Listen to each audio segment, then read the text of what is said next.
Suuruse hullustuse aeg on käes. Uus ja suur iPhone 6 on Eestis.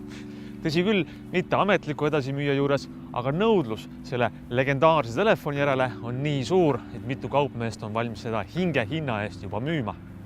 See telefon on olnud alati disaini ikoon, mille väärtusnumbrites mõõta on raske. Õigemini, nii on see olnud kuni selle sügiseni.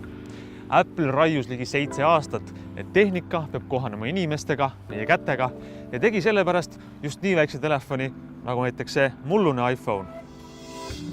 Aga iPhone 6 ja tema veel suurem vend iPhone 6 Plus, mida Eestisel pole, on suured, tõsiselt suured. Aga miks Apple oma põhimõtteid muutis? Miks mullu mahtus meie kätte ainult 4-tolline ekraan, aga nüüd mahub 4,7-tolline ja isegi suurem 5,5-tolline? Nad ei ütle seda kunagi, aga võin teile vihjata. Põhjus on puhtalt äriline. Aga meie jaoks on oluline, kas suurem telefon on ka parem. Jah, siit näeb rohkem. Siin on mõnusam trükkida ja see pildi kvaliteet on suurepärane. Telefon ise on seejuures läinud õhemaks, siledamaks ja ümaramaks.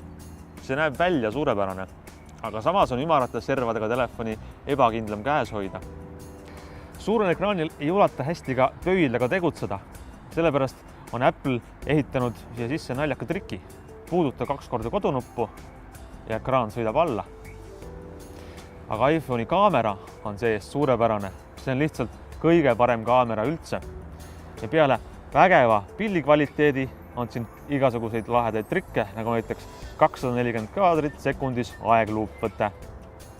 Kaamera ainus viga on see, et ta ei mahu siia korpusesse hästi ära ja ulatub välja.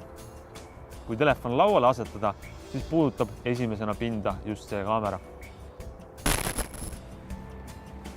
Apple'i telefoni suurim võitmatu trump on jätkuvalt see, et selle riistvara ja tarkvara on loodud sümbioosis koos. See on lihtne, võimas ja turvaline ja lisaks on sellel maailma kõige parem rakenduste pood. Aga ümar, sile ja lame disain minul isiklikult on selle osas kahtlused.